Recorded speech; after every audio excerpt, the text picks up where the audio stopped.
नमस्ते दोस्तों, स्वागत है आप सभी का हमारे चैनल समीक्षा हिंदी साहित्य पर।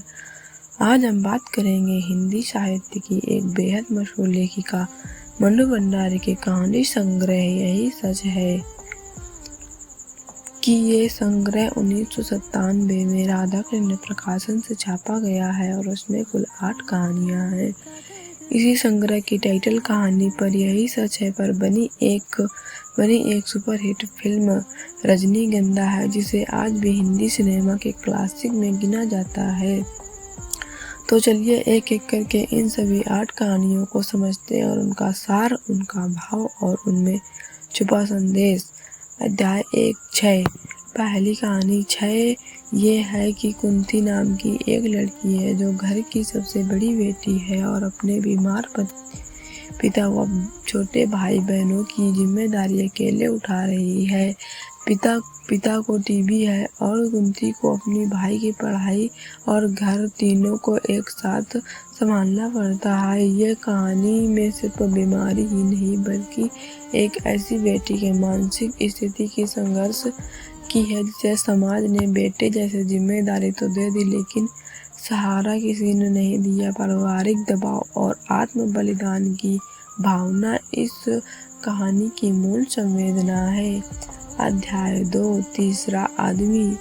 ये कहानी रिश्तों के बीच आने वाली एक तीसरे व्यक्ति की बात करती है जो सीधे तौर पर मौजूद नहीं होता है लेकिन उसकी छाया हर फैसले पर पड़ती रहती है। मन्नू भंडारी यह इंसानी रिश्ते को जटिलता और ईर्ष्या, शक और असुरक्षा जैसी भावनाओं को बड़ी बारीकी से उकेरती हैं।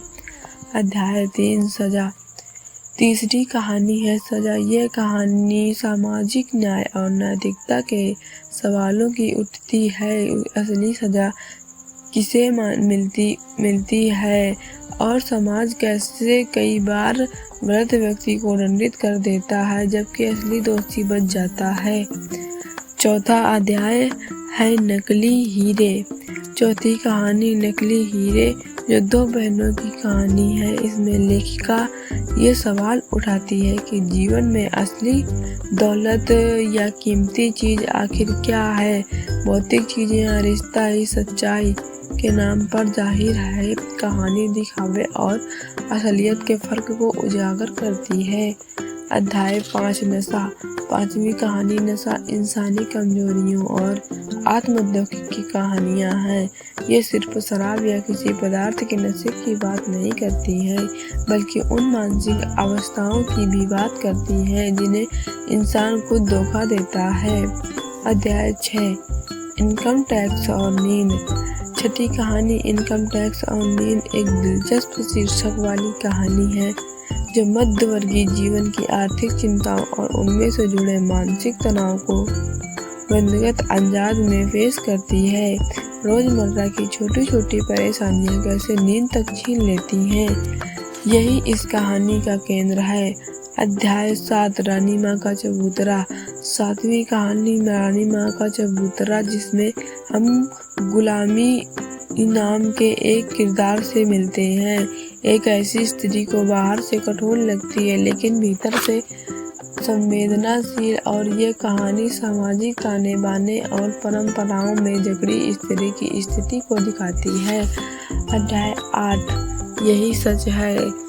और अब आते हैं संग्रह की सबसे प्रसिद्ध कहानी यही सच है पर यह कहानी है दीपा की जो कानपुर में रिसर्च कर रही थी और उसकी जिंदगी में 2 पुरुष आए। संजय जो वर्तमान में उसका साथी है और नीतीश जो उसके अतीत से जुड़ा है। दीपा को कलकत्ता इंटरव्यू के लिए जाना है और वहाँ नीतीश से जुड़ी लेसना उसके और संजय के रिश्ते में शक और तनाव पैदा कर देती है।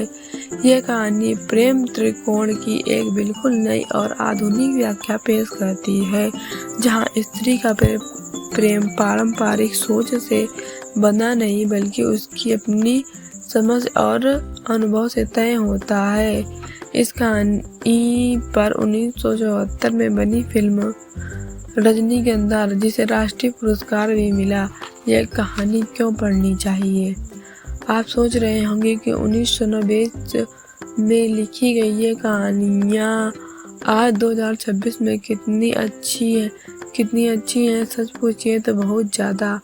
आज भी हर घर में कोई न कोई कुंती है जो बिना शिकायत के परिवार की जिम्मेदारी उठा रही है।